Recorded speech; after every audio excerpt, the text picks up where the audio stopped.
حي على الفلاح.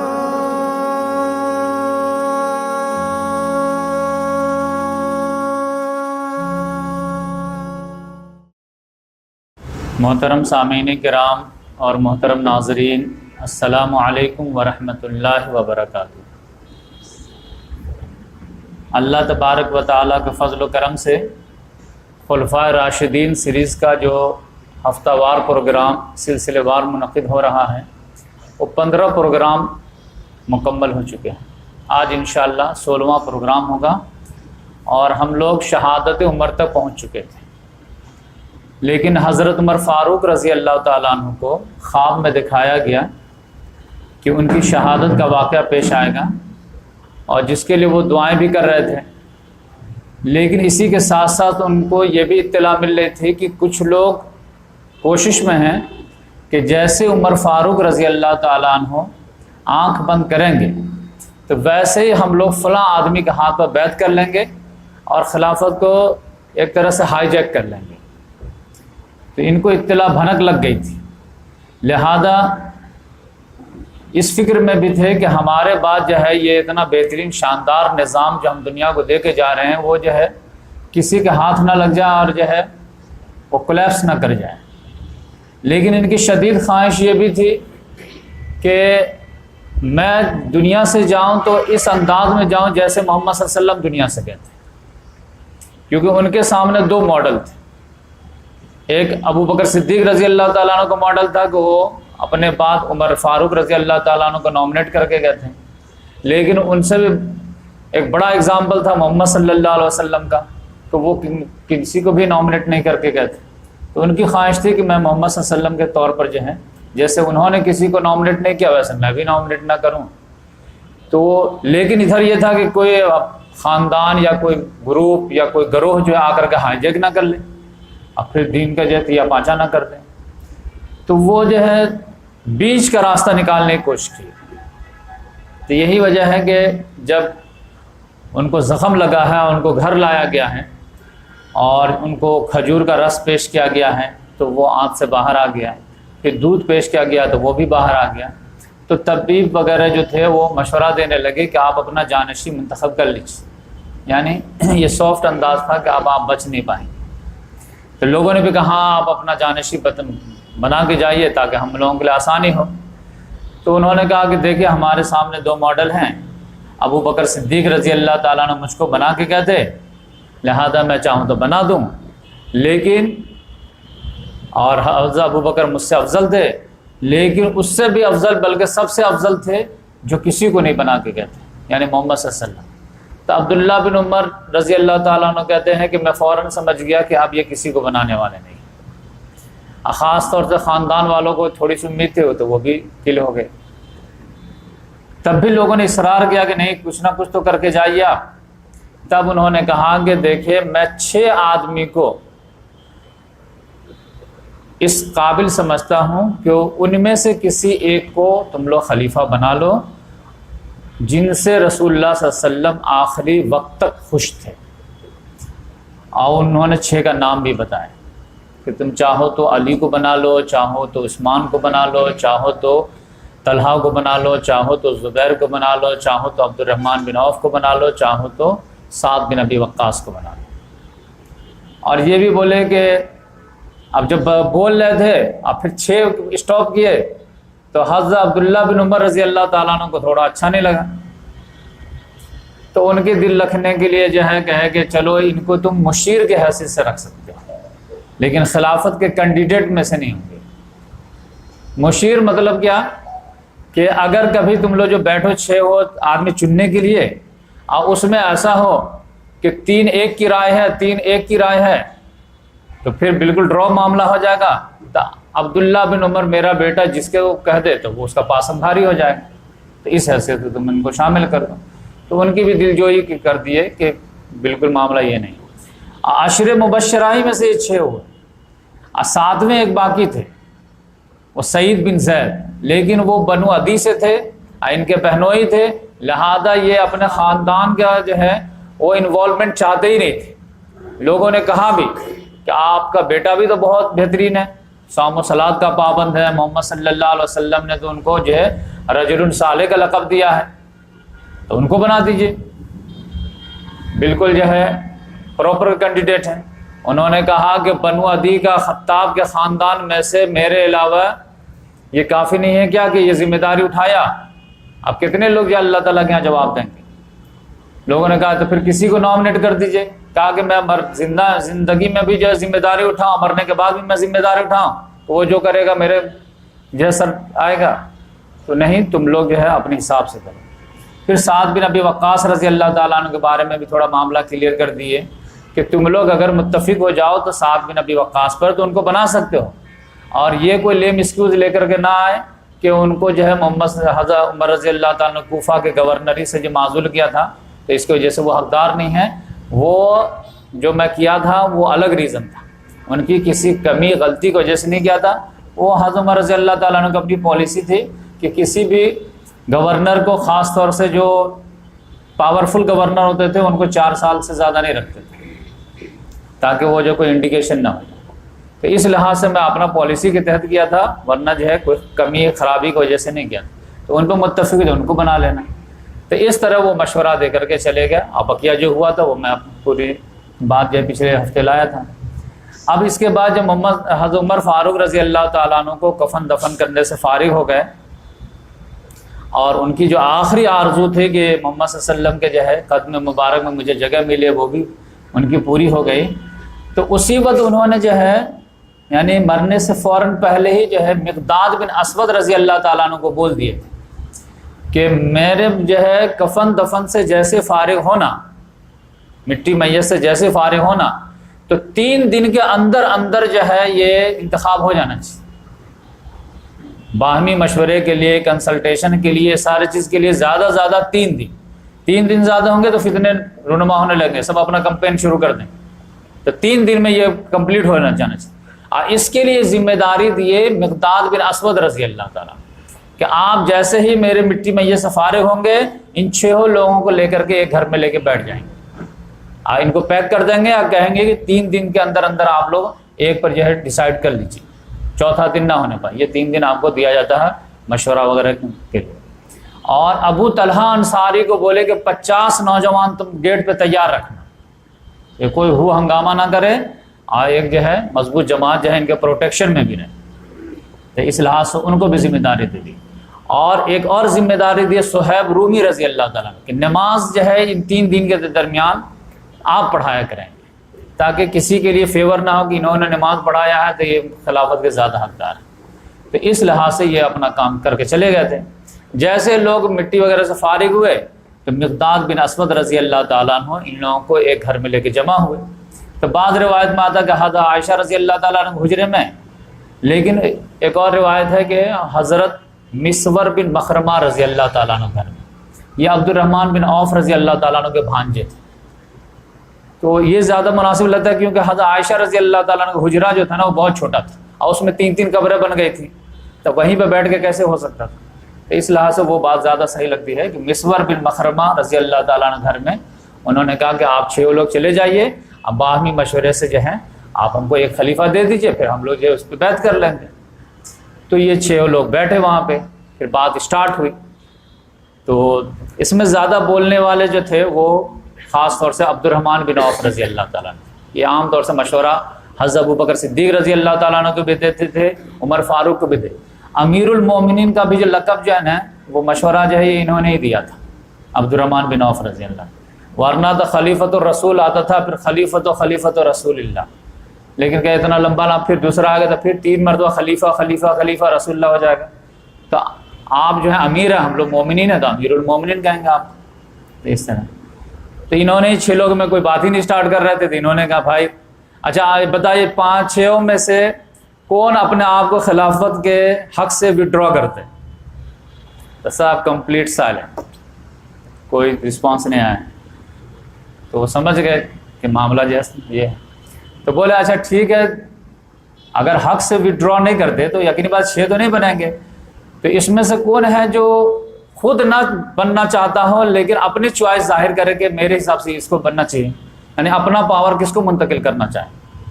تو اس میں سے جو ہے زبیر بن عوام رضی اللہ تعالیٰ نے کہا کہ میں اپنا پاور دیتا ہوں علی رضی اللہ تعالیٰ، کہ مطلب مجھے اگر موقع ملے تو میں نہ بنوں علی بنے۔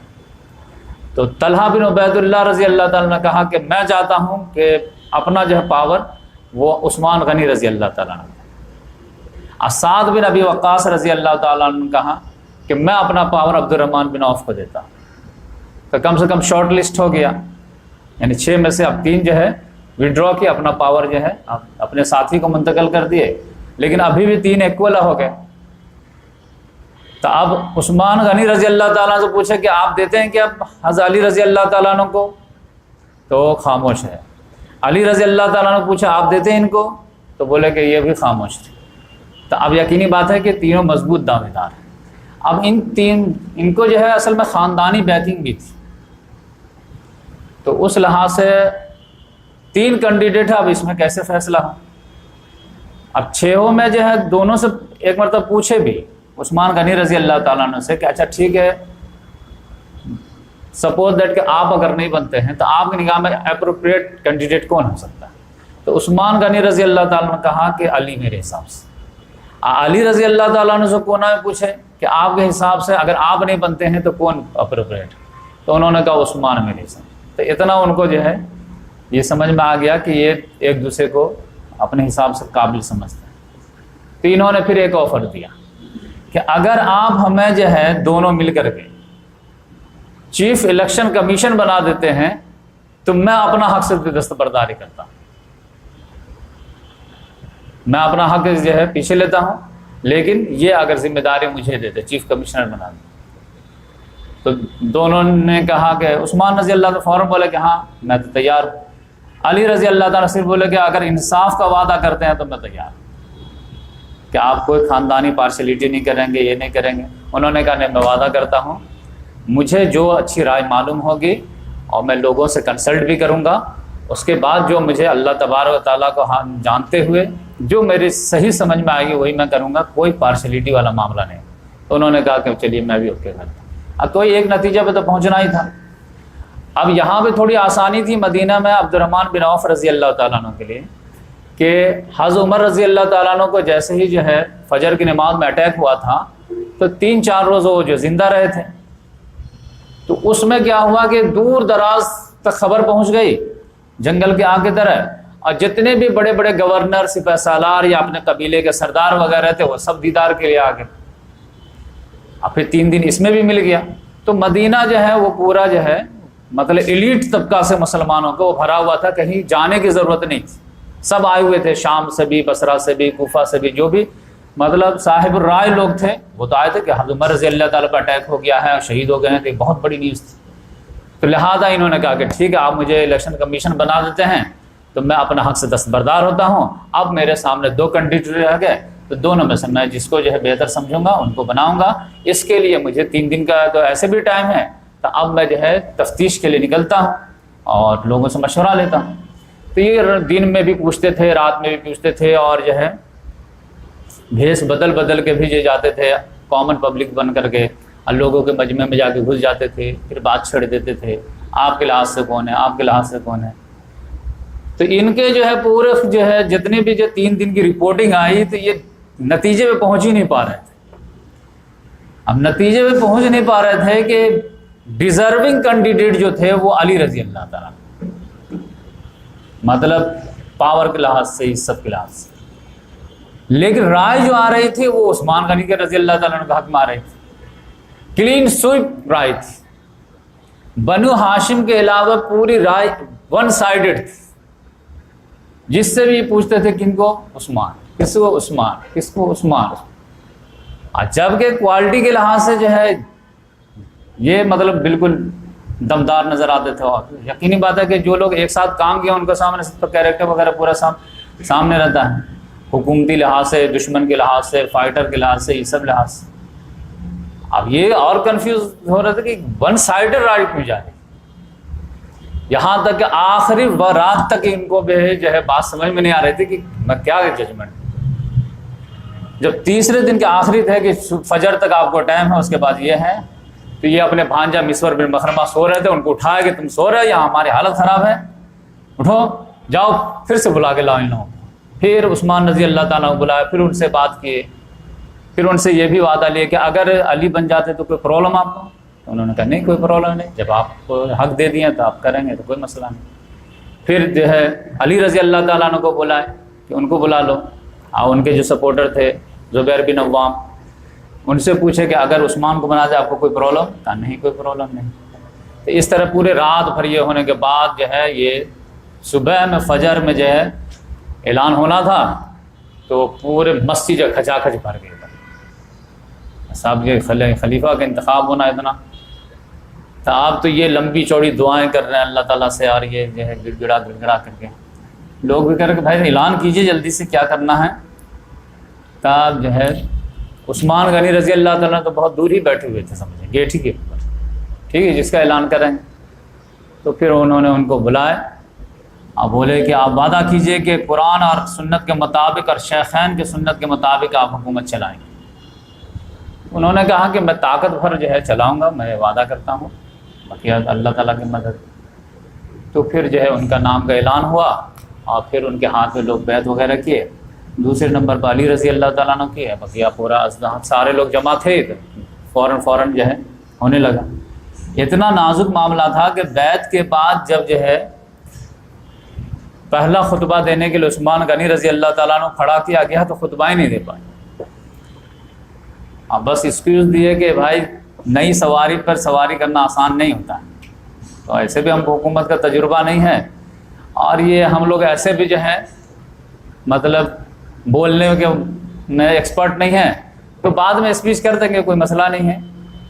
تو اس لحاظ سے وہ بولے کہ ابھی جو ہے میں نہیں کر پاؤں گا، اور خطوط وغیرہ لکھنا شروع کر دیے بڑے بڑے گورنر ہیں۔ تو اس میں یہ ہے کہ آپ دیکھیں گے کہ ایک مسئلہ کھڑا ہو جاتا ہے سوچنے سمجھنے والے طبقے کے لیے کہ ایسا کیسے ہو سکتا کہ مطلب رائے ڈیوائیڈڈ کیوں نہیں تھی، 40% 60% ایسا تو ہونا چاہیے تھا، یا 20% 80%، بالکل ون سائیڈڈ رائے تھی۔ صرف بنو ہاشم خاندان جو ہے وہ علی رضی اللہ تعالیٰ عنہ، اس کی وجوہات آپ جب جاننے کی کوشش کریں گے تو زیادہ جو قوی رائے نظر آتی وہ یہ تھی کہ حضرت عمر رضی اللہ تعالیٰ عنہ کی جو 10 سال کی جو حکومت تھی وہ اتنی ٹائٹ تھی کہ لوگ جو ہے وہ بہت زیادہ جو ہے وہ اپنے آپ کو فری نہیں فیل کر پا رہے تھے۔ اب وہ چاہ رہے تھے کہ تھوڑا سا جو ہے لوز گورنمنٹ آنا چاہیے، اور سب کو معلوم تھا کہ اگر علی رضی اللہ تعالیٰ آ جاتے تو یہ سیکنڈ عمر ہو جائیں گے۔ پھر وہ ہر آدمی مزاج جانتا ہے کہ یہ ان کا مزاج کیا، ان کا مزاج کیا ہے، اور سیکنڈ عمر آ گئے تو یہ تو 10 سال کا، یہ تو 20 سال رہیں گے۔ ٹھیک ہے، پہلے گھر میں بھی آپ جو ہے گارجین آپ ٹائٹ بن جائیے تو آپ دیکھیں بچے بغاوت کرنے لگتے ہیں، تھوڑا سا جو ہے وہ فیل کرنے لگتے ہیں کہ آپ ہمیشہ بولتے رہتے ڈانٹ۔ عمر فاروق رضی اللہ تعالیٰ نے اتنا ٹائٹ معاملہ کر دیے تھے کہ دجلہ فرات کے کنارے اگر کوئی کتا بھوک سے مرے گا تو میں جو ہے اس کا رسپانسبلٹی لیتا ہوں۔ ان کے بیٹے نے ایک مرتبہ شراب پی لیا تھا اور گورنر جو ہے مصر میں تھا، اور اس نے خالی جو ہے روم بند کر کے ان کو کوڑا لگایا تو اس پر جو ہے اس کی حالت خراب کر دی کہ پبلک میں کیوں نہیں لگائے تھے۔ اب بیٹا وغیرہ کو برابر جو ہے گاہے بگاہے نصیحت کرتے رہتے تھے کہ تم یہ مت سمجھنا کہ میں خلیفہ کا بیٹا، اگر غلطی ہے تو میں تم کو ڈبل سزا دوں گا، کیونکہ تمہاری وجہ سے ہماری بھی عزت داؤ پہ ہے۔ تو اتنا ٹائٹ معاملہ کیے ہوئے تو بیوی جو ہے شہد جو ہے معاملہ ہے تو پتہ چلا 50 آدمی سے پوچھ رہے ہیں، اور پتہ چلا خوشبو جو آئی ہے تو عطر کے شیشی میں ان کی بیوی جو چھوٹے چھوٹے پیک بناتی تھی تو کہتے یہ بھی ہاتھ دھو کے اور یہ بھی جو ہے ایک طرح سے فائدہ ہے اٹھانے کا مطلب۔ اتنا ٹائٹ معاملہ تھا کہ ہلنے نہیں دے رہے تھے، خاکساری جہاں چاہے لیٹ گئے، جہاں چاہے سو گئے۔ یہ بھی آپ کو بتاؤں، یہ میں شاید مس کر دیا عمر رضی اللہ تعالیٰ عنہ کے اس میں بتانے میں، کہ آپ کو برابر واقعات ملیں گے کہ کوئی سفیر آیا یہ لیٹے ہوئے ہیں، یہ سفیر وہ آیا تو لیٹے ہوئے ہیں۔ تو یہ لیٹے ہوئے والا معاملہ کیا تھا، یہ ایک واقعہ بتاتا ہوں، اس سے آپ کو خود بخود اندازہ لگ جائے کہ یہ لیٹنے والا معاملہ کیا تھا۔ یہ جب مصر فتح ہوا نا، اسکندریہ خاص طور سے، اب وہ فتح نہیں ہو رہا تھا تو انہوں نے بہت کڑک انداز میں جو لیٹر لکھ لیا عمرو بن عاص رضی اللہ، کیا وجہ ہے کہ 6 مہینہ سے فتح نہیں ہو رہا، اتنی بڑی فوج دے کے بھیجا، تو انہوں نے جلدی سے اٹیک کیا اور فتح ہو گیا معاملہ۔ تو انہوں نے جلدی سے جو ہے معاویہ بن خدیج کو بھیجا کہ جلدی سے جاؤ اور نان اسٹاپ جاؤ اور جا کر کے پہلے عمر رضی اللہ تعالیٰ نے خبر دے دو کہ فتح ہو گئے بھائی اور ٹینشن فری ہو جائے۔ تو وہ بیچارہ بھاگا بھاگا آیا ہے، لیکن جیسے مسجد نبوی میں پہنچا ہے مدینہ میں تو پتہ چلا دوپہر کا ٹائم تھا۔ تو دوپہر کا ٹائم تھا تو عرب کا ماحول ہے، قیلولہ کرتے ہیں، تو سوچا کہ ابھی جو ہے امیر المومنین بھی قیلولہ کر رہے ہوں گے تو ابھی نیند میں ڈسٹرب کرنا جو اچھی بات نہیں ہے، تو میں بھی مسجد نبوی میں آرام کر لیتا ہوں اور اس کے بعد عصر میں نکلیں گے تو میں بتا دوں گا۔ تو یہ آرام سے جو ہے، اب مسافر تو سمجھ میں آ جاتا ہے کہ مسافر ہوتا ہے۔ حضرت عمر رضی اللہ تعالیٰ نے کوئی باندھی تھی، وہ کسی کام سے گئے تو دیکھے کوئی مسافر ہے، تو اس نے ٹوک دی، کہاں سے آئے، کیوں آئے؟ بولے کہ وہ میں مصر سے ہے۔ اب مصر کے خبر جو ان کو برابر جو ہے کان لگائے ہوئے تھے کہ کوئی چائے، تو بولے کہ کوئی خبر لے کر کے، ہاں خبر لے کر کے آئے، الحمدللہ اللہ تعالیٰ نے جو ہے فتح دے دی ہے۔ وہ جا کر کے عمر فاروق رضی اللہ تعالیٰ نے کو بول دی، کہہ رہے وہ تو مصر کا قاصد آیا ہوا ہے۔ کہا کہاں بیٹھا ہے؟ کہا وہ تو مسجد نبوی میں بیٹھا ہوا۔ کہا ارے بلا اس کو۔ وہ بلایا گیا، کہا کیا ہوا؟ ارے فتح ہو گئی، تو خوشی ہوئی گئی، فوراً کہا جلدی سے چلو مسجد نبوی، مؤذن کو بولے کہ بولو ساری پبلک کو جمع کرے، الصلاۃ جامعہ، نماز جمع کرنے والے آئے، سب کو بولے خوشخبری سنائے۔ اب بولے اپنے منہ سے سناؤ کیا کیا ہوا۔ انہوں نے پوری سے ہے کہانی سنائے، سب کو خوشی ہوئی، پھر سب لوگ انجوائے کر کے گھر چلے گئے۔ پھر ان کو لے کر کے کہ بھائی تم کھانا وانا بھی نہیں کھائے ہوگے تو چلو گھر پہ کھلا ولا دیتے ہیں۔ تو جب کھانا وانا کھلا رہے تھے تو اسی میں انہوں نے پوچھا ان سے کہ ارے تم جب اتنے ٹائم پہ پہلے آ گئے تھے، یعنی 2 ہی بجے آ گئے تھے، تو تم کہاں تھے؟ مجھے تو کب سے اس کی خبر لگی، مطلب فکر تھی۔ تو اس نے کہا کہ میں سمجھا کہ جو ہے یہ قیلولہ کا ٹائم ہے، آپ کو ڈسٹرب کرنا مناسب نہیں ہے، تو میں مسجد نبوی میں بیٹھ جاتا ہوں اور عصر میں آپ نکلیں گے تو بتا دیں گے۔ تو میں سمجھا کہ آپ سو رہے ہوں گے، اس لیے میں مناسب نہیں سمجھا کہ ڈسٹرب کرنا۔ انہوں نے کہا کہ ارے تم کتنے نادان ہو، کتنے بھولے ہو، عمر سوئے گا تو خلافت کی ذمہ داری ادا کون کرے گا؟ تو وہ مسئلہ تھا کہ ان کو جو قیلولہ کی ضرورت پڑتی تھی، تو اور جب وہ ہیبٹ آدمی کو رہتا ہے تو نہیں ہوتا تھا، تو کہیں پہ جو ہے وہ ٹیک لگا لیتے تھے، کہیں پہ وہ پگڑی کو جو ہے تکیہ بنا کر کے سو لیے، اور وہ خمار ختم ہوا اور اس کے بعد پھر کام پہ لگ جاتے تھے۔ بقیہ پورا جو ہے مدینہ جو ہے وہ قیلولہ کرتا تھا۔ تو اس وجہ سے جو ہے وہ جو ہارڈ ڈیوٹی دیتے تھے، جس کی وجہ سے یہ معاملہ ہے۔ اب کئی واقعہ ہیں جو آپ جانتے ہیں، تو اس لحاظ سے لوگوں کو لگ رہا تھا کہ یہ اگر آ گیا علی رضی اللہ تعالیٰ عنہ تو یہ سیکنڈ عمر آ جائے گا۔ اور یہ جو ہے یورپین لوگ آج بھی لکھتے ہیں، تو مسلمانوں کو اگر جو اس وقت جو ہے اگر علی کو چن لیے ہوتے تو سیکنڈ عمر مل گیا ہوتا، آدھی دنیا اس نے فتح کی تھی، آدھی دنیا یہ پورا فتح کر لیتا۔ لیکن اللہ تبارک و تعالیٰ کا حق و باطل کا نظام قائم رکھنا ہے، اس وجہ سے جو ہے وہ کبھی نہ حق کو پورا غالب کرے گا نہ باطل کو پورا غالب کرے گا۔ باطل بھی پورا چھانے لگے گا تو اس کو بھی واپس کرے گا حق بھی، کیونکہ حق و باطل کی کشمکش اللہ تعالیٰ آزمائش کے لیے دنیا بنایا ہے۔ تو اس لحاظ سے جو ہے حضرت عمر فاروق رضی اللہ تعالیٰ عنہ کے نصیحت کے مطابق جو ہے وہ انتخاب ہوا، اور حضرت عثمان غنی رضی اللہ تعالیٰ عنہ جو ہے اس میں۔ تو اس میں جو ہے آپ کو ایک دلیل بھی دیتا ہوں کہ لوگ جو ہے لوز گورنمنٹ چاہ رہے تھے۔ اب لوز میں جو ہے وہ ناجائز نہیں، آپ جو ہے اگر کیمپس وغیرہ میں کہیں پڑھے ہوئے ہوں تو نگراں اگر کوئی ٹائٹ آ جاتا ہے تو لڑکے جو ہے وہ عجیب فیل کرنے لگتے ہیں، تھوڑا سا لوز رہتا ہے تو، اور آپ دیکھیں گے ہر جو ہے ادارہ جو ہے اپنا یہی پلاننگ بناتا ہے، شروع میں آپ ایڈمیشن لینے جائیں گے تو ایک دم لوز معاملہ رہے گا، گیٹ بھی کھلا ہوا، جب چاہیے آئیے جائیے، اس کے بعد ایگزام کا ٹائم آتا تو تھوڑا ٹائٹ معاملہ کر دیا جاتا۔ اب حضرت عمر فاروق رضی اللہ تعالیٰ عنہ کا مزاج ایسا تھا کہ شروع دن سے ٹائٹ، ان کے کاربن کو بھی علی رضی اللہ تعالیٰ عنہ تھا وہ بھی ٹائم، تو لوگ سمجھ رہے تھوڑا ریلیکس ہو، تو انہوں نے جو ہے اپنے حساب سے عثمان غنی رضی اللہ تعالیٰ عنہ کو لے کر کے۔ اس کی میں ایک ایگزامپل دیتا ہوں۔ جیسے یہ خلیفہ بنے ہیں کہ پہلا مقدمہ جو ان کے سامنے آیا تھا، تو اسی میں آپ کو سمجھ میں آ جائے گا کہ دونوں کا نیچر کیا تھا، دونوں کے گورنمنٹ کا اسٹائل کیا ہوتا۔ اب دیکھیں نا، ایک ایک بات سے جو ہے لوگ اندازہ لگا جو بائیڈن اسپیچ میں کیا بول رہا، چائنا کا فیور کرے گا، انڈیا کا فیور کرے گا، پہلی اسپیچ میں کیا تھے، پریسیڈنشل اسپیچ میں کیا بولا تھا، کس کو تھریٹ کیا تھا، کون سا الفاظ میں زور ڈالا تھا، کتنے الفاظ کتنے مرتبہ ریپیٹ کیا تھا، سب لوگ اندازہ لگاتے رہتے۔ تو آپ دیکھیے کہ حضرت عثمان غنی رضی اللہ تعالیٰ عنہ کا جب انتخاب ہوا تو پہلا مقدمہ ان کے سامنے ایک آیا. وہ مقدمہ کیا آیا کہ حضرت عمر فاروق رضی اللہ تعالیٰ عنہ کو جس نے اٹیک کیا تھا اس کا نام تھا فیروز ابو لولو. لیکن فیروز ابو لولو جو ہے نہاون سے آیا تھا، اور نہاون سے ایک اور جو سردار آیا تھا جو پانی گرانے والا معاملہ جو واقعہ میں بتایا تھا، ہرمزان جو تھا جو مسلمان ہو گیا تھا، واقعہ میں سنایا تھا. تو وہ ہرمزان بھی جو وہ مدینہ میں رہ رہا تھا، اور ایک جفینہ نام کا آدمی تھا جو ہیرا سے آیا تھا، وہ بھی سردار لیول کا تھا، وہ بھی کلمہ پڑھ کر کے وہاں پر رہ رہا تھا. اب ہوا کیا کہ جس فجر میں جو ہے ان پر اٹیک ہوا اس سے ایک دن پہلے حضرت ابو بکر صدیق رضی اللہ تعالیٰ عنہ کے بیٹے عبد الرحمن بن ابی بکر نے ان تینوں کو ایک ساتھ بات کرتے دیکھ لیا تھا کہ کچھ یہ تینوں آدمی جو ہے کانا پھوسی کر رہا ہے. یہ تینوں ایران کے تھے، ہرمزان بھی، جفینہ بھی اور فیروز ابو لولو بھی. اور عبد الرحمن بن ابی بکر کا کہنا یہ ہے کہ میں دیکھا تینوں کو بات کرتے ہوئے کونا میں، اور جیسے مجھے دیکھا تو تینوں ہل گئے. ہلے تو ایک اتنا ڈرا کہ اس کا جو ہے اندر جو کپڑے کے اندر جو ہے نیزہ چھپائے ہوئے تھا، وہ جو دو دھاری تلوار نیزہ تھا، وہ اس کے اس ہاتھ سے گر بھی گیا نیچے. اب وہ میں دیکھا بھی، اب وہ وہی نیزہ تھا جو یہاں پہ اٹیک میں استعمال ہوا.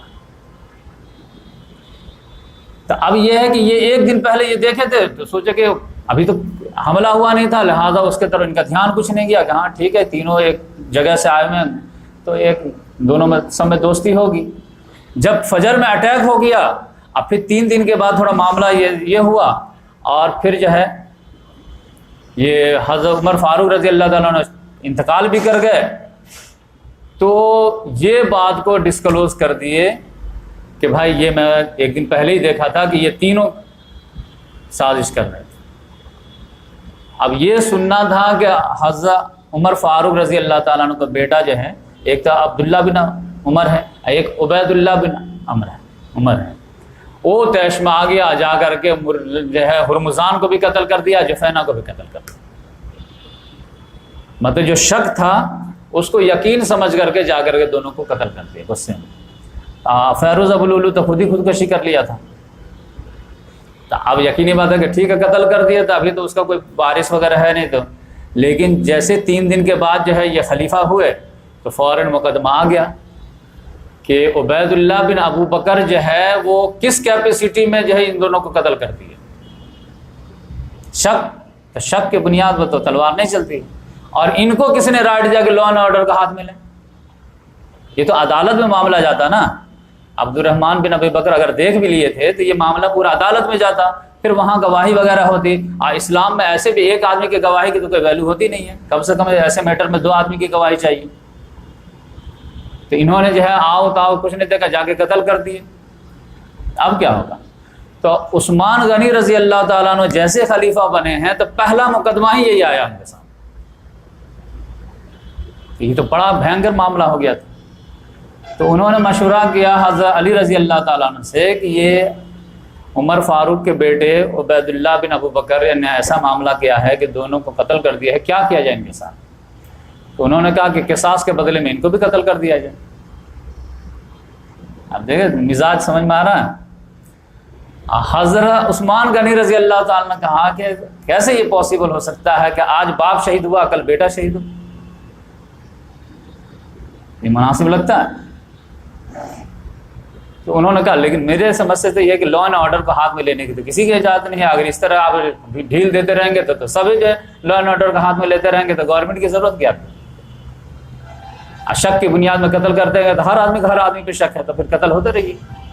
اور ابھی اگر فارم ڈیسیژن لے کر کے ایک سزا دے دیں گے تو مصر عرب کوفہ بصرہ ہر تک میسج چلے جائے گی. تو بھائی آپ کو جو جینے کی آزادی ہے لیکن لا اینڈ آرڈر کا ہاتھ میں لینے کی آزادی نہیں ہے. لیکن ان کا معاملہ یہ تھا، یہ رقیق القلب انسان تھے. انہوں نے کہا کہ ارے کیا بات کرتے ہو، کل باپ شہید ہوا دیکھ رہے اور آج بیٹا شہید ہوا، کوہرام مچ جائے گا خاندان میں. کہا لیکن اب جو اسلام ہے وہ تو ہے. محمد صلی اللہ علیہ وسلم کا شان کیا تھا کہ محمد کی بیٹی فاطمہ بھی چوری کرے گی تو میں ہاتھ کاٹ دوں گا، اس میں تو میں نے رونا. تو لہٰذا انہوں نے کہا آپ خلیفہ، لیکن مجھ سے مشورہ لیا تو میں تو مشورہ دے دیا آپ کو. انہوں نے کہا کہ ایسا ہے کہ میں جو ہے نہ اس کو معاف کرتا ہوں، نہ قصاص میں کرتا ہوں، اس کی دیت ادا کر دیتا ہوں۔ تو حضرت عثمان غنی رضی اللہ تعالیٰ اپنے جیب سے دیت ادا کر کے ان کے گردن چھڑا لی۔ تو اس طرح سے جو ہے اس واقعے سے آپ کو اندازہ ہو گیا ہوگا کہ دونوں خلیفہ کا مزاج میں جو ہے وہ گورنمنٹ کدھر کس اسٹائل میں چلتی۔ تو اس لحاظ سے جو ہے عام پبلک جو چاہ رہی تھی کہ جو ہے ایک سیکنڈ عمر نہ آ جائیں، کیونکہ ہر آدمی کو جو ہے اسلام غالب ہو، لیکن اسلام کے لیے جو ہے اصول کی پابندی یہ پسند نہیں رہتا۔ اور ان کے دور میں فتوحات بہت ہو رہے تھے، مال کی فراوانی، لیکن عیش کرنے کا موقع نہیں مل پا رہا تھا۔ تو اس لحاظ سے عثمان غنی رضی اللہ تعالیٰ عنہ کا انتخاب ہوا۔ ان کا مزاج کے میں ایک جھلک آپ کے سامنے پیش کیا۔ آج میں جو ہے جو بقیہ ٹائم ہے اس میں جو ہے ان کے جو ہے زندگی کے حالات آپ کے سامنے رکھ دیتا ہوں، پھر اس کے بعد جو ہے اور آگے جو معاملات ہوئے وہ پیش کروں گا۔ عثمان غنی رضی اللہ تعالیٰ عنہ جو ہیں، ان کا جو نام عثمان ہے، لیکن کنیت جو ہے یہ ابو عبداللہ، اور اس سے پہلے ان کی کنیت تھی ابو عمر، لیکن لقب سے یہ مشہور ہوئے ذوالنورین۔ دنیا کے یونیک انسان پوری دنیا میں قیامت آدم علیہ السلام سے لے کر کے اب تک یونیک انسان ایک لحاظ سے یہ ہیں کہ یہ واحد شخص ہیں جن کی نکاح میں کسی بھی نبی کی 2 صاحبزادی آئے یکے بعد دیگر۔ ایسا کبھی ہسٹری میں ہوا ہی نہیں کہ ایک آدمی اور نبی کے 2 بیٹیوں کا داماد ہو، شوہر ہو، داماد ہو، ایسا کبھی نہیں ہوا۔ یہ ہوئے، اسی لیے ان کو ذوالنورین کہا جاتا ہے، اور یہ اسی سے جو ہے مشہور ہوئے۔ ان کے اندر اصل میں کیا تھا کہ صلاحیت جو تھی نا وہ استقامت کی تھی۔ ایک ہر آدمی میں ہر طرح کی صلاحیت نہیں ہوتی ہے، کسی میں لڑنے کی صلاحیت رہتی ہے، کسی میں جمنے کی صلاحیت رہتی ہے، تو ان میں جو جمنے کی صلاحیت تھی۔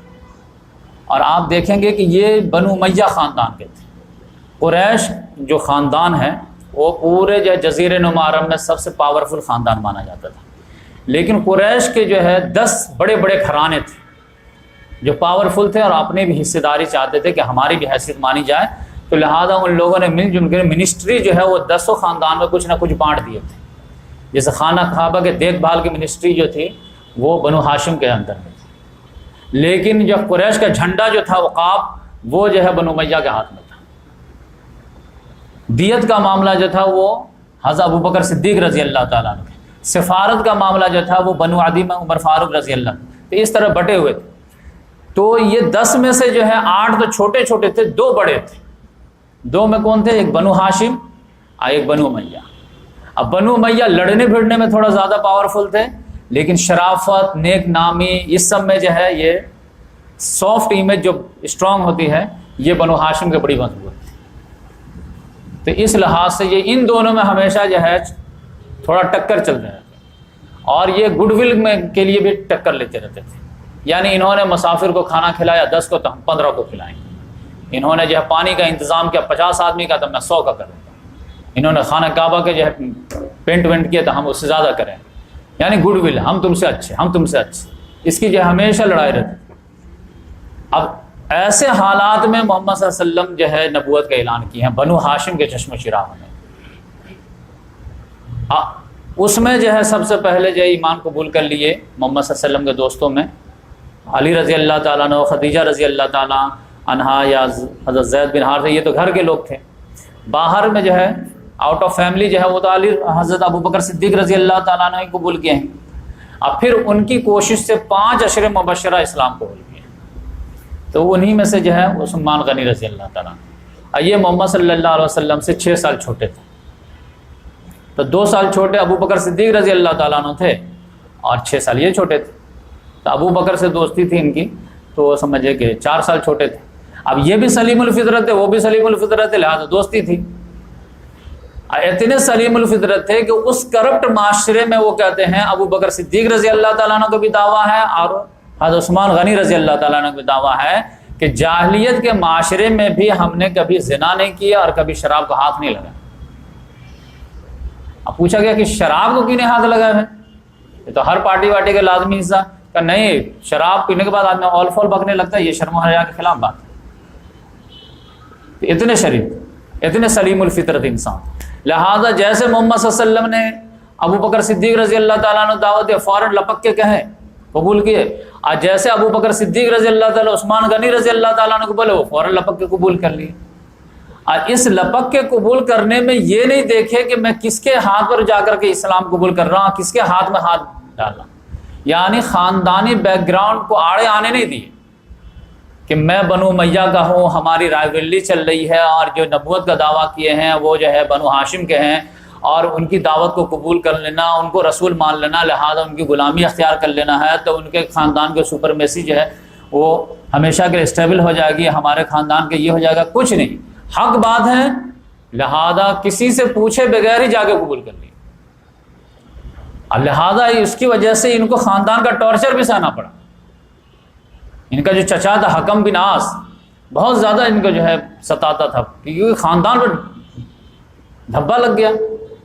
وہ تو ان کے خاندان والے چاہتے تھے کہ دوسرے لوگ نہ قبول کرے, چچا کہ ہمارے خاندان کا لڑکا قبول کر لیا, وہ بھی جو سب سے زیادہ شریف ہے, سب سے زیادہ مالدار ہے. ان کے والد کا انتقال تو محمد صلی اللہ علیہ وسلم نبوت کے اعلان سے پہلے ہی ہو چکا تھا, لیکن باپ کی دولت بہت زیادہ تھی اور تجارت یہ بھی کرتے تھے, لہذا وہ تو بہت زیادہ جو ہے پریشر ڈالے. لیکن انہوں نے استقامت کا مظاہرہ کیا کہ نہیں, خاندان عصبیت اپنی جگہ پر رکھیے, دوسرے خاندان کا بھی کوئی بندہ اگر شریف نفس ہے اور اچھی بات کہہ رہا ہے تو اس کو قبول کرنے میں خاندان کو رکاوٹ نہیں آنی چاہیے, فوراً قبول کریں. پھر محمد صلی اللہ علیہ وسلم نے ان کا صلہ بھی دیا ان کو کہ پورے خاندان نے ان کا بائک آؤٹ کیا. لہذا ان کی جو محمد صلی اللہ علیہ وسلم کی جو 4 بیٹیاں تھیں, تو ایک بیٹی کا تو نکاح ہو گیا تھا ابو العاص سے, اور 2 بیٹی جو تھی ان دونوں کا نکاح ہو چکا تھا لیکن رخصتی نہیں ہوئی تھی, اور دونوں کو اپنے خاندان میں کر دیے تھے, ابو لہب کے 2 بیٹے سے, عتبہ اور عتیبہ سے. لیکن وہ تبت یدا ابی لہب جو نازل ہوئے تو اس کی وجہ سے وہ چڑ گیا. اب ماں باپ نے دونوں پریشر ڈالے دونوں بیٹے پہ کہ جب تک تم جو ہے طلاق نہیں دو گے میں جو ہے خوشی نہیں ہوں گی, تو دونوں بیٹے نے جو ہے بدتمیزی کر کے بھی طلاق دے دیا. تو محمد صلی اللہ علیہ وسلم اپنی بیٹی جو 2 نمبر کی تھی حضرت رقیہ, ان کا نکاح پھر جو ہے حضرت عثمان غنی رضی اللہ تعالیٰ عنہ سے کر, کہ کم سے کم خاندانی ایک رشتہ جڑ جائے. اور اس زمانے میں اگر خاندانی رشتہ جڑ جاتا تھا تو تھوڑی دشمنی میں جو ہے وہ ٹھنڈک بھی آ جاتی تھی, لیکن پھر بھی ان لوگوں کو ٹھنڈک نہیں ہے. پھر دونوں کو بائک آؤٹ کر کے ایک دم ستانا, طرح سے کمنٹس پاس کرنا, یہ کرنا, یہاں تک کہ ان کا جینا دو بھر ہو گیا. پھر بھی یہ لوگ کمپرومائز نہیں کیے, نظر ثانی نہیں کیے. آ کر کے محمد صلی اللہ علیہ وسلم سے بولے کہ یا رسول اللہ لیکن اب برداشت نہیں ہوگا, نہ رقیہ جھیل پا رہی ہے نہ میں جھیل پا رہا ہوں. اور یہ 1-2 دن کا معاملہ نہیں ہے, سال سے چلتا چلا, کیونکہ ارلی اسٹیج ہی میں اسلام قبول کر لیے تھے. 4-5 سال جھیلنے کے بعد جب ان کو برداشت نہیں ہوا تب محمد صلی اللہ علیہ وسلم سے آ کے ریکویسٹ کیے کہ آپ مشورہ دیجیے کیا کریں. تو آئے بھی مشورے کے لیے محمد صلی اللہ علیہ وسلم کے پاس, اور چچا کو اس کو قبائلی سسٹم میں جو چچا باپ کے درجہ میں, لیکن کچھ نہیں, حق ہے تب وہی. تو پھر محمد صلی اللہ علیہ وسلم نے فرمایا کہ ٹھیک ہے, جان بھی مت قربان کرو اور ایمان بھی قربان مت کرو, دیش قربان کر دو. اگر یہ لوگ نہیں مانتے ہیں تو تم لوگ جو ہے چلے جاؤ, ہجرت کر کے حبشہ چلے جاؤ, وہاں کا بادشاہ جو ہے کائنڈ ہے, اور وہ جو ہے اس کے موجودگی میں انشاءاللہ کسی پر ظلم نہیں ہوگا. تو پھر یہ لوگ جو ہے سامان پیک کیا, بولے بڑے احتیاط سے نکلنا. تو پھر 16 لوگ جو تیار ہوئے ہیں, 12 مرد جو ہے 4 عورتیں, 18 لوگ. تو اس میں محمد صلی اللہ علیہ وسلم نے ان کو رخصت کیا ہے, اور وہ تاریخی جملہ کا ہے. یقینی بات ہے, ایک باپ جو ہے بیٹی گھر سے جیسے سسرال رخصت کرتا ہے تو آنکھ میں آنسو آ جاتے ہیں. یہاں تو ایک کانٹیننٹ سے دوسرا کانٹیننٹ, مڈل ایسٹ سے افریقہ. تو بولے کہ حضرت ابراہیم اور لوط کے بعد یہ پہلا گھرانہ ہے جو خدا کے راہ میں ہجرت کر رہا. تو اس لحاظ سے جو ہے ہجرت کر کے وہاں چلے گئے. وہاں کا بادشاہ واقعی میں جو محمد صلی اللہ علیہ وسلم کا اسسمنٹ تھا وہ بہت اچھا تھا, لیکن یہ غلط فہمی پھیل گئی. اور سورہ نجم کے سورہ کے نا کہ 3 ہی مہینے کے بعد یہ آگے کے جو ہے سارے مکے والے جو مسلمان ہو گئے ہیں, یاد ہے یہ سب واپس آ گئے. اس کے بعد جو ہے لیکن اب یہ استقامت کے ساتھ یہ رہنے لگے کہ جنگ بدر جب ہوئی ہے تو اس میں جو ہے حضرت رقیہ جو ہے بیمار پڑ گئے. تو ان کی بڑی خواہش تھی کہ یہ پہلی جنگ ہونے والی ہے صدر رمضان مبارک کو, تو میں جو شامل ہوں اس میں. لیکن محمد صلی اللہ علیہ وسلم نے روک دیا کہ آپ مت جائیے, آپ کے اہلیہ بیمار ہیں اور آپ کے علاوہ کوئی ہے بھی نہیں, کیونکہ پورا خاندان تو الگ تھا. تو تیمارداری کون کرے گا؟ تو بولے یا رسول اللہ پہلا غزوہ ہے۔ بولے کہ پہلا غزوہ تو ٹھیک ہے، آپ کے ہم جذبات کی قدر کر رہے ہیں، سمجھ رہے ہیں، تو آپ ان کی تیمارداری کیجئے اور آپ کو پورے جو ہے غزوے کا اجر کا ثواب ملے گا۔ اسمبل کے طور پر اگر جیت ہوئی تو مال غنیمت میں آپ کا حصہ بھی رہے گا اس میں۔ تب ان کو کنسلیشن ہوا، اور پھر کہا اچھا ٹھیک ہے میں آ رہا ہوں۔ اور وہ ان کی طبیعت بہت زیادہ خراب تھی، یہی وجہ ہے کہ جو ہے ادھر سے جو ہے جیت کی خوشی کی خبر آئی ہے، ادھر سے جو ہے حضرت رقیہ رضی اللہ تعالیٰ عنہ کی وفات کی خبر گئی۔ محمد صلی اللہ علیہ وسلم آئے ہیں، پھر قبر مبارک پر روئے بھی ہیں کہ بڑی دکھیا بیٹی تھی۔ اب یہ جو ہے بہت زیادہ مغموم رہنے لگے، ایک بیوی کی جدائی کا، اور اس سے زیادہ جو ہے ان کو اصل ٹینشن ہو گیا کہ محمد صلی اللہ علیہ وسلم سے جو ایک رشتہ تھا، ایک ایج حاصل تھا، وہ اب ختم ہو گیا، کیونکہ سسرالی رشتہ تو ایک طرح سے کانٹیکٹ رہتا ہے، اور سسرال میں ویلو ہی اس وقت رہتے جب بیوی ہے آپ کی، اب بیوی نہیں ہے تو کوئی ویلو نہیں، وہی ختم ہو گئے۔ تو بڑے مغموم رہنے لگے۔ اب محمد صلی اللہ علیہ وسلم تو دیکھتے تھے یہ لوگ تو بالکل جو ہے کلوز فرینڈ تھے آپس میں۔ تب پھر محمد صلی اللہ علیہ وسلم نے ان کی دلجوئی کے لیے پھر جو ہے اپنی تیسری بیٹی جو تھی ام کلثوم، ان سے نکاح کر دیا۔ تو پھر ان کو جو یہ تھا کمی تھی وہ پوری ہو گئے، تو پھر حشاش بشاش رہنے لگے۔ تو اسی وجہ سے ان کو ذو النورین کہا جاتا ہے، دو نور والے، کہ محمد صلی اللہ علیہ وسلم کی دو نور، آنکھوں کا تارا، جو بچیاں کیا رہتی ہیں آنکھوں کا تارا رہتی ہیں، دو آنکھوں کا تارا ان کے نکاح میں آئے، تو پھر ان کے ساتھ وہ خوش و خرم رہنے لگے۔ آگے چل کر کے پھر ام کلثوم رضی اللہ تعالیٰ عنہ کا بھی انتقال ہو گیا، پھر مغموم رہنے لگے۔ لیکن محمد صلی اللہ علیہ وسلم نے کہا کہ مجھے عثمان معلوم ہے، مجھے اگر اور بیٹیاں رہتی نا تو سب کو تمہارے نکاح میں دے دیتا، کے بعد دیکھے۔ لیکن فاطمہ رضی اللہ تعالیٰ عنہ کا نکاح ہو چکا تھا جنگ بدر کے بعد، یعنی مدینہ، لہذا آپشن نہیں تھا، تو اس طرح سے تسلی دیا تھا۔ ایک مرتبہ کیا ہوا کہ آگے چل کے جب اختلافات بہت ہوئے ہیں، یہ تو محمد صلی اللہ علیہ وسلم پہلے سے کہہ کے گئے تھے، عمر فاروق رضی اللہ تعالیٰ عنہ بھی بتایا، ان کو بھی بتا دیا گیا تھا کہ یہ جو فتنے کا دروازہ ہے، یہ دروازہ ٹوٹے گا کہ فتنے جو ہے وہ سمندر کے موج کی طرح جو ہے آئیں گے۔ تو وہ جب آیا ہے تو اس میں جو ہے ایک مرتبہ کا واقعہ ہے کہ ایک حدیث بخاری شریف کی کہ مصر کا ایک آدمی آیا حج کرنے کے لیے، تو حج اس سے فارغ ہوا تو پوچھا کہ اس میں جو ہے ایک گروپ بیٹھا ہوا تھا، اور لوگ آپس میں بات کر رہے تھے، مینا وغیرہ میں رہے ہوں گے، تو پوچھا کہ یہ گروپ کون سا ہے؟ تو بولے کہ یہ قریشی لوگ بیٹھے ہوئے ہیں، بڑے بڑے سردار ہیں، آپس میں بات کر رہے ہیں۔ کہا یہ قریشی کو رہے؟ کہا کہا یہ اس گروپ کا سردار کون ہے، شیخ کون ہے؟ تو پھر اسی میں سے کسی نے بتایا کہ عبداللہ بن عمر ہے، یہ صاحب جو ہیں یہ ان کی زیادہ عزت ہے اور لیڈر ہے۔ تو ان سے کہا کہ میں آپ سے 2-3 سوال کرنا چاہتا ہوں، جواب دیں گے؟ کہاں سوال کرو۔ بولے کہ عثمان کے تعلق سے میں سوال کرنا چاہتا ہوں۔ کیا سوال کرنا چاہتے بولو؟ تو میں سنا ہوں کہ وہ جنگ احد میں بھاگ گئے تھے میدان چھوڑ کر کے، کیا بات صحیح ہے؟ تو انہوں نے کہا ہاں بات صحیح ہے۔ تو میں یہ بھی سنا ہوں کہ وہ جنگ بدر میں شامل نہیں ہوئے تھے، کیا یہ بات صحیح ہے؟ انہوں نے کہا ہاں یہ بھی بات صحیح ہے۔ تو اس نے کہا کہ تیسرے مرتبہ کہ میں یہ بھی سنا ہوں کہ صلح حدیبیہ میں بھی وہ بیعت رضوان میں نہیں تھے، یہ بات صحیح ہے؟ انہوں نے کہا ہاں یہ بھی صحیح ہے۔ اس نے کہا اللہ اکبر، مطلب دیکھیں اتنے کہیں ہیں نہیں، نہ بدر میں، نہ احد میں، نہ رضوان میں ہے، تو پھر ہماری پارٹی مضبوط ہے۔ تو یہ سب بھانپ گیا، وہ 3 مرتبہ اللہ اکبر بولا، اور ادھر ادھر کہا اتنا خوش کیوں ہو رہا تھا؟ تو وہ سوچا کہ میں جس کو بلیم کرنا چاہ رہا تھا وہ تو 3 فضائل سے محروم ہے۔ کہا ادھر سنو میں بتاتا ہوں ان کو کہ یہ جہاں پہ اپنی جگہ پہ فیکٹ ہے کہ احد میں بھاگ گئے تھے، بدر میں شامل نہیں ہوئے تھے، بیعت رضوان میں نہیں تھے، لیکن اس کے پیچھے ریزن بھی ہے، یہ بھی تو جان لو تم کا کیا ریزن ہے۔ تو جہاں تک احد کا معاملہ ہے تو اس کے بارے میں تو بہت سارے لوگوں سے غلطی ہوئی اور اللہ تعالیٰ نے سب کو معاف کیا۔ تو جب اللہ تعالیٰ نے معاف کر دیا تب اس کو بیس بنا کر کے تو کسی کو جو ہے کٹہرے میں نہیں کھڑا کیا جا سکتا۔ وہ ایک اضطراری معاملہ تھا، محمد صلی اللہ علیہ وسلم کی وفات کی خبر اڑ گئی تھی، تو جس کو جدھر سینگ سمایا نکل گیا، کسی نے وہیں پہ ہتھیار پھینک کر کے رہ گئے، کہیں کسی میں کوئی لڑنا بھی لگا، اور کچھ لوگ اتنا بھاگے کچھ سمجھ میں نہ آئے تو مدینہ ہی بھاگ کے آ گئے، اسی میں سے حضرت عثمان رضی اللہ تعالیٰ عنہ بھی۔ تو وہ اللہ تعالیٰ نے خود سورہ آل عمران میں کہا کہ وَلَقَدْ عَفَا اللَّهُ، اللہ تعالیٰ نے سب کو معاف کیا، لیکن ایسا نہیں ہونا چاہیے تھا، تو انسان ہے غلطی ہو جاتی ہے۔ جہاں تک بدر کا معاملہ ہے تو وہ میں بیک گراؤنڈ آپ کو بتا دیا، تو وہ تو خود شامل ہونا چاہتے تھے، لیکن محمد صلی اللہ علیہ وسلم جو ہے ان کو اپنی بیٹی کے جو ہے تیمارداری کی وجہ سے روک دیے تھے۔ یہی وجہ ہے کہ جیت کے بعد ان کا حصہ بھی لگا، ان کو اجر کی بھی بشارت دی گئی۔ اب بولے جہاں تک رضوان کا معاملہ ہے تو اس میں تو معاملہ تو ان کا جو ہے ایکسکلوسیو معاملہ، یونیک معاملہ ہے۔ کیا بیعت رضوان میں اگر مکے میں عثمان سے زیادہ کوئی عزت دار شخص ہوتا تو محمد صلی اللہ علیہ وسلم سفیر بنا کے ان کو بھیجتے۔ محمد صلی اللہ علیہ وسلم جب 6 ہجری میں خواب دیکھے کہ میں جو ہے خانہ کعبہ کا طواف کر رہا ہوں تو اعلان کیے کہ کون چلے گا ہمارے ساتھ، ایک طرح سے مدمکھی کے چھتے میں ہاتھ ڈالنے کے لیے۔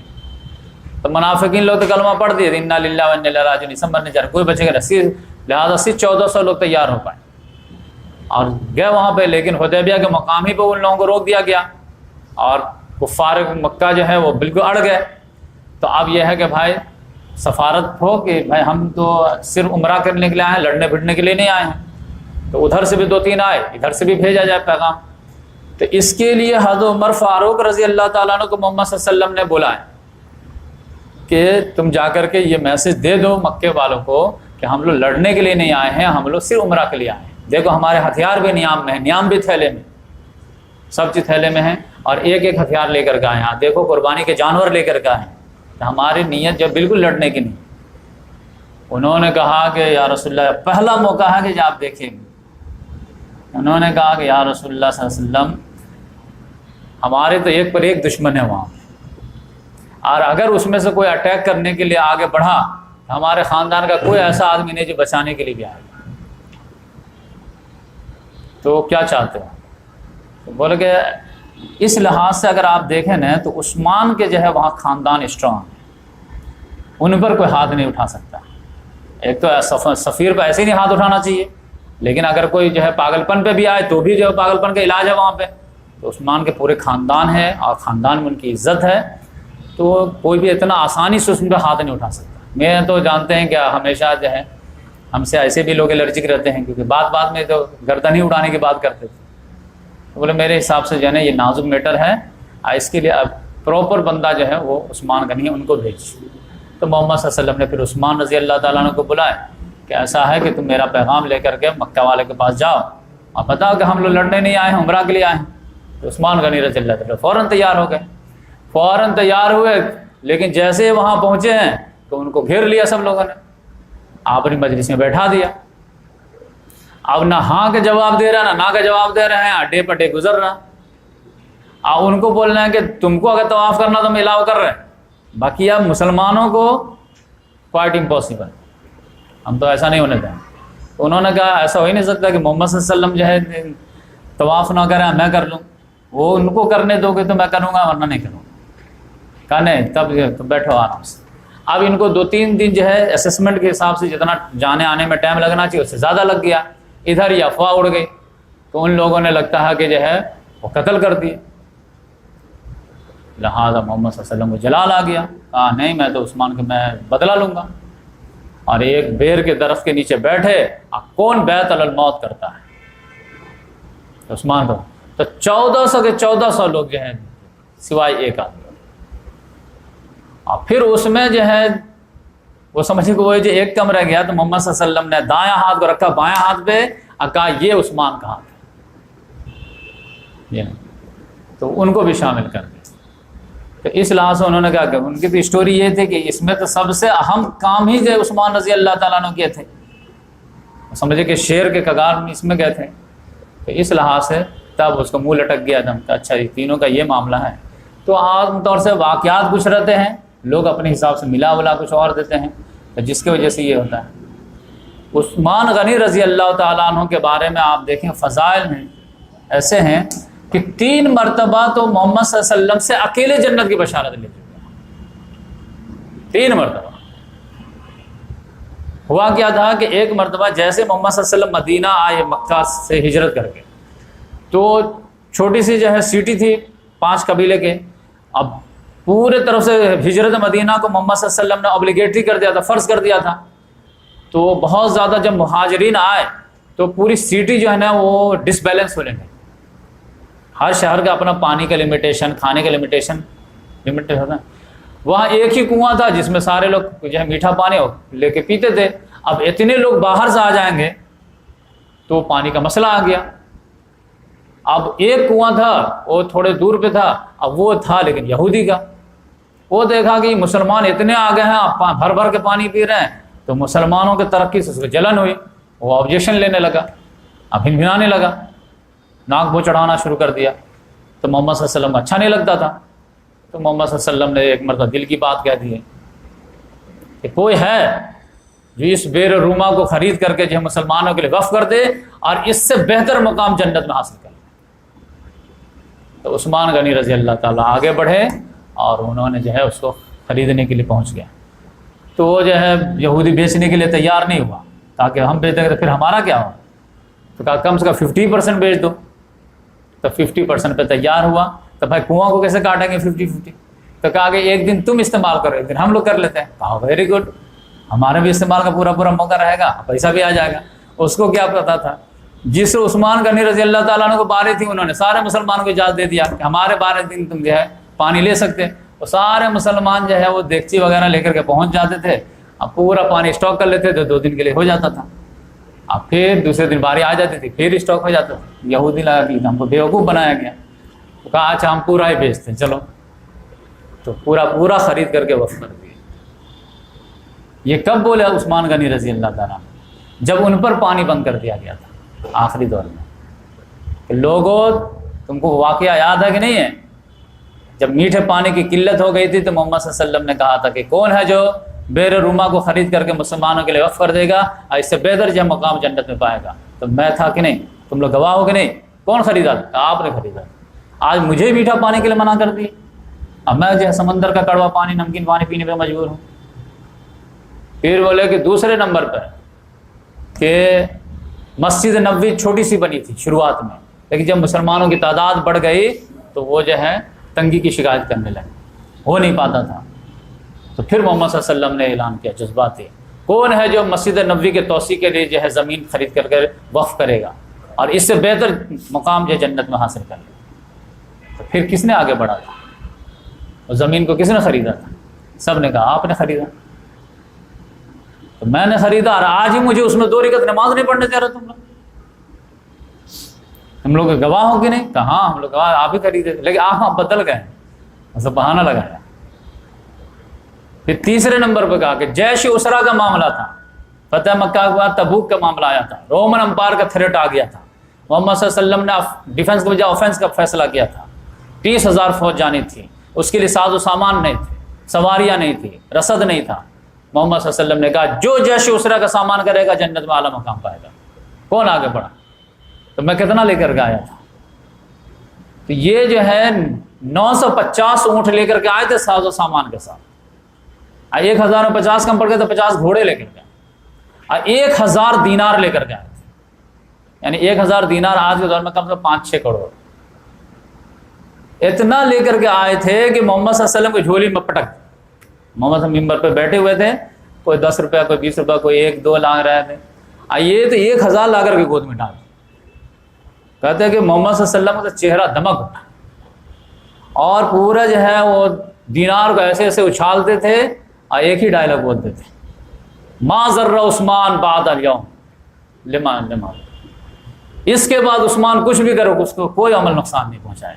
آج جو اس نے خوش کر دیا مجھے. بولا کہ تم لوگ گواہ ہو کہ نہیں، ایسا ہوا تھا کہ نہیں، 1000 دینار میں لا کے دیا تھا کہ نہیں. مطلب ان کا اسٹائل ایسا تھا کہ یہ تو 1000 دینار لاسٹ میں لا کر کے ایسا دیے کہ خوشی کر دیے. ورنہ شروعات میں تو محمد صلی اللہ علیہ وسلم جیسے بولے کہ کون دے گا جیش اسرا، بولے یا رسول اللہ میرے طرف سے 100 اونٹ. پھر بولا اچھا ٹھیک ہے 100 اونٹ آ گئے میرے طرف. پھر کون جو ہے جیش اسرا کے ساتھ میرے یا رسول میرے طرف سے 200 اور. اس طرح سے جو ہے 1000.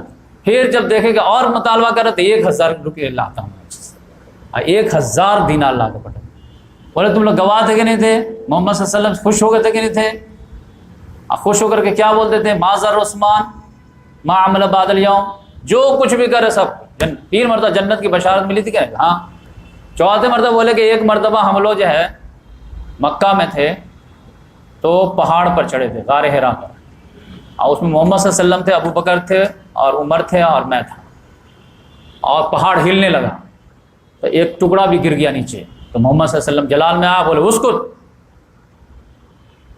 سکون پکڑ، تم کو معلوم ہونا چاہیے کہ تمہارے اوپر کون ہے، ایک نبی ہے، ایک صدیق ہے، 2 شہید ہیں۔ بولے کہ تم لوگ گواہ ہو کہ نہیں، یہ بات ہے کہ نہیں؟ کہا ہاں۔ تو بولے بس اب مجھے اتنا ہی منوانا تھا کہ یہ مان رہے ہیں، اب میں شہید بھی ہو جاتا تو کوئی فرق نہیں پڑتا، شہادت کی تو خبر ملی گئی۔ تو اس لحاظ سے جو ہے حضرت عثمان غنی رضی اللہ تعالیٰ عنہ کے جو ہے جو مقام و مرتبہ تھا وہ بہت ہائی لیول پہ تھا، اور ان کا ریگارڈ جو ہے محمد صلی اللہ علیہ وسلم بڑی احتیاط سے کرتے تھے۔ شرم و حیا جو ہے ان کے اندر تو کوٹ کوٹ کے بھرا ہوا تھا، بلکہ سب سے زیادہ تھا، اسی لیے ان کو کہا جاتا ہے کہ اکمل الحیاء عثمان بن عفان، جیسے ارحم امتی بامتی ابو بکر واشدہم فی امر اللہ عمر واصدقہم حیاء عثمان بن عفان۔ اور اس کا واقعہ بھی ہے کہ حضرت عائشہ رضی اللہ تعالیٰ عنہ کہتی ہیں کہ ایک مرتبہ میں محمد صلی اللہ علیہ وسلم کے ساتھ لیٹی ہوئی تھی، کیجول حالت میں تھی، یعنی سمجھے کہ قیلولہ وغیرہ کر رہے ہوں گے، کہ ابو بکر صدیق رضی اللہ تعالیٰ عنہ آئے، گیٹ ٹھکٹھکائے، تو محمد صلی اللہ علیہ وسلم کے کپڑے تھوڑے جو پنڈلی سے اوپر بھی تھے، اب میں بھی تھوڑا نارمل حالت میں تھی، تو وہ بولے کون؟ تو ابو بکر، آ جاؤ اندر، کیا کام ہے؟ تو انہوں نے کام ہم بتایا، آپ چلے گئے کہ یہ تو آرام کرنے کا ٹائم ہے، لیکن ضروری ارجنٹ کام تھا تو کام کر کے چلے گئے۔ تو محمد صلی اللہ علیہ وسلم ویسے ہی تھے، جو پوچھے وہ بتا دیے، چلے گئے۔ پھر 10-20 منٹ کے بعد عمر فاروق آئے، انہوں نے بھی کہا کون؟ عمر، اچھا آ جاؤ، کیا کام ہے؟ فلاں کام ہے۔ پھر پوچھے پھر کام کیے، چلے گئے۔ پھر تیسرے نے نوک کیا، کون؟ عثمان، اچھا آ جاؤ۔ اب جیسے بولے اندر آ جاؤ تو محمد صلی اللہ علیہ وسلم جو ہے بالکل کپڑا وپڑا ٹھیک ٹھاک کر لیے ایک دم۔ حضرت عائشہ رضی اللہ تعالیٰ عنہ بولے کہ تم بھی تھوڑا سا جو ہے اور پراپر ہو جاؤ۔ اس کے بعد ان سے بات کیے، اس کے بعد وہ بھی چلے گئے۔ عائشہ رضی اللہ کہا یا رسول اللہ میرے ابو آئے تو آپ تو بالکل ایسے کہ ویسے بیٹھے ہوئے تھے، مجھ کو بھی کچھ نہیں بولے۔ عمر آئے تو ان نے بھی آپ کچھ نہیں بولے، یہ آئے تو آپ نے اپنا کپڑا بھی ٹھیک کر لیا، مجھے بھی بولے۔ تو بولے کہ اس سے میں نہ شرماؤں جس سے فرشتے شرماتے ہیں۔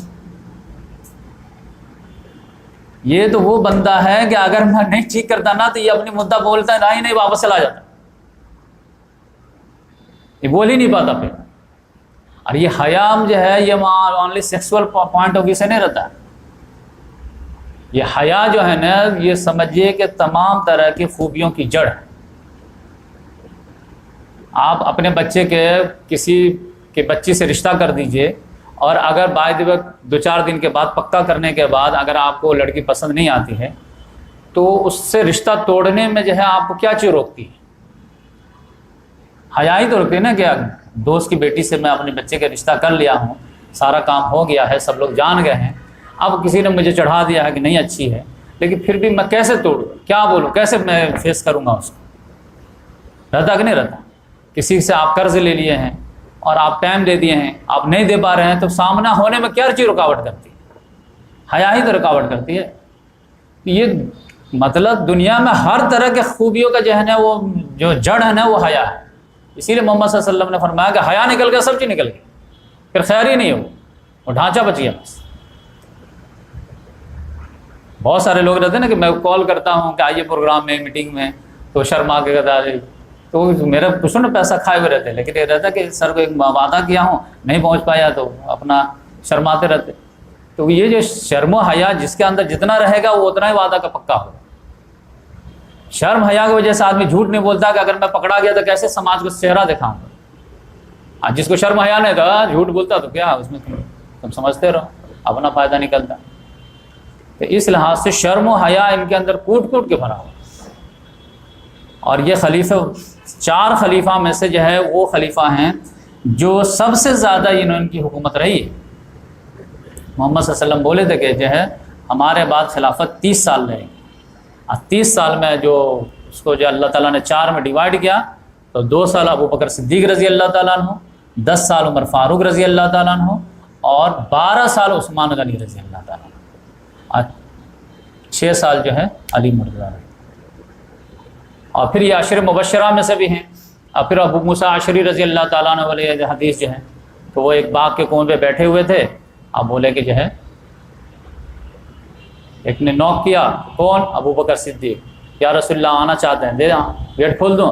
ارے گیٹ بھی کھول دو، ان کو جنت کی بشارت بھی دے دو، جنت کی بشارت۔ پھر عمر فاروق آئے، کون؟ عمر فاروق، یا رسول اللہ آنے کی اجازت چاہتے ہیں، کیا کریں؟ گیٹ کھول دیں؟ گیٹ بھی کھول دو، جنت کی بشارت بھی دے دو، آ گئے۔ پھر کون؟ عثمان، پھر یا رسول اللہ عثمان آنا چاہتے ہیں، ہاں ان کے لیے گیٹ کھول دو، ان کو بھی جنت کی بشارت دے دو، لیکن ایک مصیبت پہ جو آ کے لاحق ہو۔ تو یہ سن کے بھی انہوں نے کیا کہا؟ واللہ المستعان، تو اب مصیبت آئے گی تو اس سے نکلنے کے لیے میں اللہ تعالیٰ سے دعا مانگوں گا۔ تو یہ جو ہے آخری وقت میں جو اب ان سے جو بیچ میں جو ہے کچھ بشری کمزوریاں، غلطیاں سرزد ہوئی، جس پہ پردہ ڈالنے کی ضرورت نہیں ہے، ہر انسان سے غلطی ہو سکتی ہے، معصوم عن الخطا جو ہے وہ اللہ تعالیٰ کی ذات ہے۔ انبیاء کرام سے غلطیاں ہوئی ہیں، نوح علیہ السلام سے غلطیاں ہوئی ہیں، موسیٰ علیہ السلام سے غلطیاں ہوئی ہیں، یونس علیہ السلام سے ہوئی ہیں، آدم علیہ السلام سے ہوئی ہیں۔ لہٰذا اور ان کے غلطیوں کو اللہ تعالیٰ نے بیان کیا ہے۔ غلطی کو بیان کرنا کسی قرآن کسی حدیث میں منع نہیں کیا گیا ہے، اس کو بیس بنا کر کے گالم گلوچ کرنا، لان تان کرنا، یہ منع کیا گیا ہے۔ اور اگر کوئی آدمی پری پلان کسی کی غلطی نہیں بیان کرتا تو وہ جو ہے محسن نہیں ہے، بلکہ کتمان حق کا مجرم ہے خدا کی نگاہ۔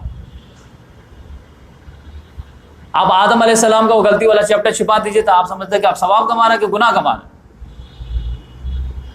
یونس علیہ السلام کے بارے میں کہا کہ اگر یہ توبہ نہیں کرتے اور وہ ہارٹ ٹچنگ دعا نہیں کیے ہوتے لا الہ الا انت سبحانک انی کنت من الظالمین، تو میں قیامت تک ان کو مچھلی کے پیٹ میں سڑا دیتا۔ اللہ تعالیٰ نے بیان کیا کہ ان کو میں ایک جگہ نینوا میں اپائنٹ کیا تھا، چلے گئے اپنے حساب سے، میں انہیں پکڑا ان کو۔ تو غلطی کا بیان کا اصل میں مسئلہ کیا ہوتا ہے؟ لوگ لیم ایکسکیوز لے کر کے آتے ہیں کہ آپ اپنے ابو کی غلطی بیان کرتے کیا؟ تو بھائی ابو جو ہے ہمارے وہ رول ماڈل نہیں ہے۔ ہم ابو کے سیکشول لائف کو بھی ڈسکس نہیں کرتے، لیکن نبی کے سیکشول لائف کا ڈسکشن کرتے کہ نہیں کرتے؟ کہ محمد صلی اللہ علیہ وسلم روزے کی حالت میں جو ہے اپنی بیویوں کے ساتھ کس حد تک کہاں تک جاتے تھے، کیسے سوتے تھے، کیا کرتے تھے، یہ سب بیان کرتے تھے کہ نہیں؟ خود محمد صلی اللہ علیہ وسلم نے فرمایا کہ ایک مرتبہ میں باہر نکلا، ایک عورت پہ میری نگاہ پڑ گئی، فوراً میں آیا زینب کے پاس اور اپنی ضرورت پوری کیا، اور پھر میں حشاش بشاش ہو گیا۔ اور لوگوں جب بھی تمہارے جو ہے اس طرح کی سچویشن پیدا ہو جایا کرے تو فوراً اپنی بیوی کے پاس آ جایا کرو، اس سے تمہارا جو مائنڈ فریش ہو جائے اور اس کے ادھر سے دھیان ہٹ جائے گا۔ اب کوئی اپنا باپ اپنے بیٹے سے یہ شیئر کرتا ہے تو محمد صلی اللہ علیہ وسلم کے اندر تو کواری لڑکیوں سے زیادہ شرم آ جاتی، لیکن کیوں ڈسکس کر رہے ہیں؟ کہ جن کو رول ماڈل بننا ہے ان کے ہر ایک چیز نیٹی گٹی ڈیٹیل سامنے آئے گی، تبھی تو وہاں سے لوگ جو ہے اصول لیں گے۔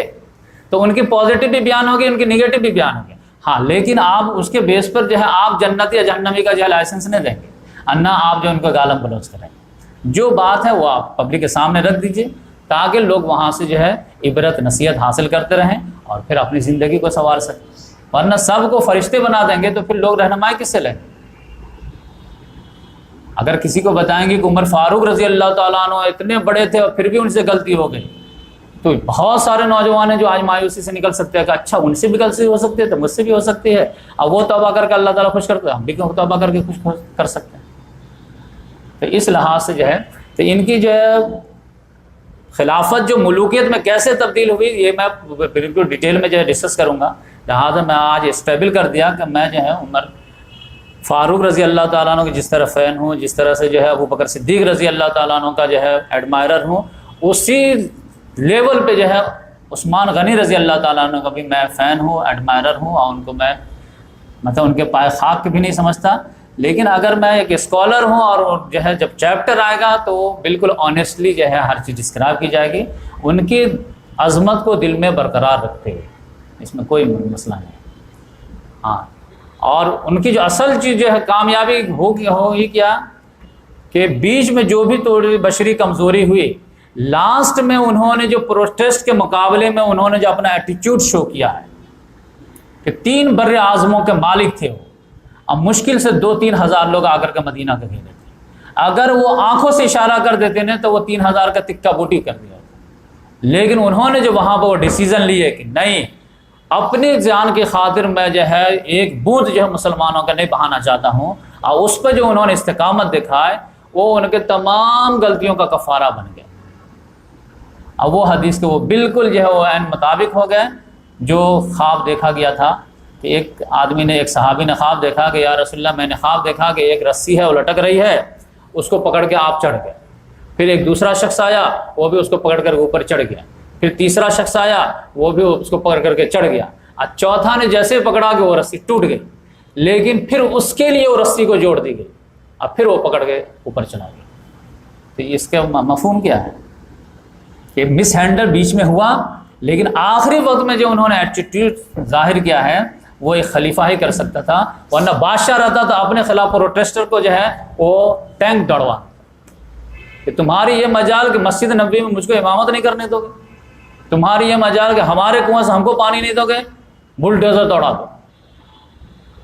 لیکن ان کو معلوم تھا کہ اس میں جو 2000-3000 جو آنے یہ صرف باغی ہی لوگ نہیں ہیں, اس میں اچھے بھی ہیں اور دوسرے لوگ بھی ہیں.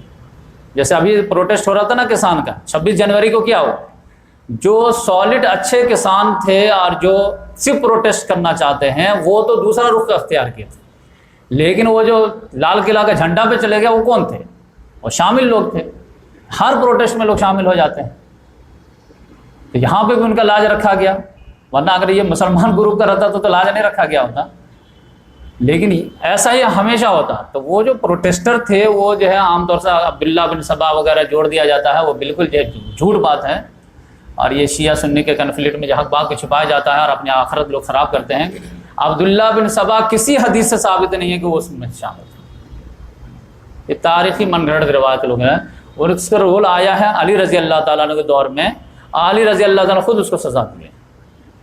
یہ اصل میں معاملہ بیچ میں مس ہینڈل ہوا, اس کو جیسے پروٹیسٹ ہوا, لیکن آخری پھر ان کا جو رول آیا ہے وہ بالکل خلیفہ برحق کا رول آیا.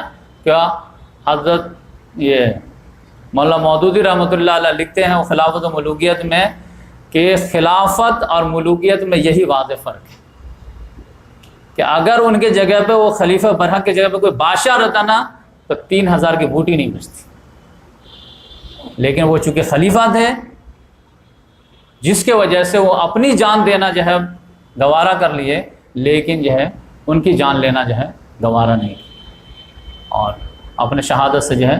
اور یہ محمد صلی اللہ علیہ وسلم حدیث سے پہلے سے کہ مسلمانوں کو جو تکلیف دکھ پہنچتی ہے اس کے بدلے میں اس کے جو ہے غلطیاں معاف ہوتی, لہٰذا ان کی غلطیاں ساری معاف ہو گئے اور پھر ان کے لیے وہ رسی جوڑ دی گئی.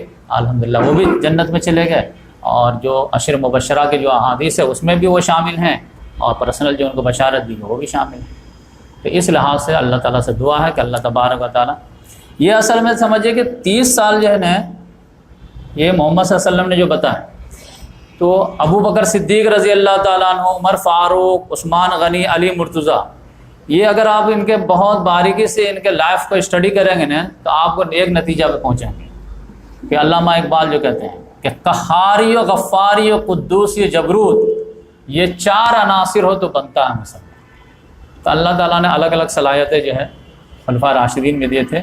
اب من جملہ ہمارے سامنے رول ماڈل آ گئے. اب ہر آدمی جو ہے ان میں سے جو ہے اچھائی کو اپنائے اور جو خرابی تھے اسے درگزر کرے. اللہ تعالیٰ سے دعا ہے کہ اللہ تبارک و تعالیٰ تمام صحابہ کرام خلفاء راشدین بالخصوص عشر مبشرہ کی محبت ہمارے دلوں میں جو ہے اللہ تعالیٰ اڈیل دے, ان کے نقش قدم پر چلنے کی توفیق عطا فرمائے, اور ان کے جو ہے اچھائیوں کو جو ہے اپنے زندگی میں اپنانے کی بھی توفیق دے, اور ان کی لغزشوں سے کو اللہ تعالیٰ چشم پوشی کا معاملہ کرے, اور ان کی عظمت جو ہے ڈے بائی ڈے اللہ تعالیٰ ہمارے دلوں میں جو ہے مزید اضافہ ہی کرتا رہے. بس انہی چند کلمات کے ساتھ جو ہے آج کے نشست کا اختتام کیا جاتا ہے. سبحان اللہ بحمدہ, سبحانک اللہم ونشہد ان لا الہ الا انت ونستغفرک ونتوب الیک.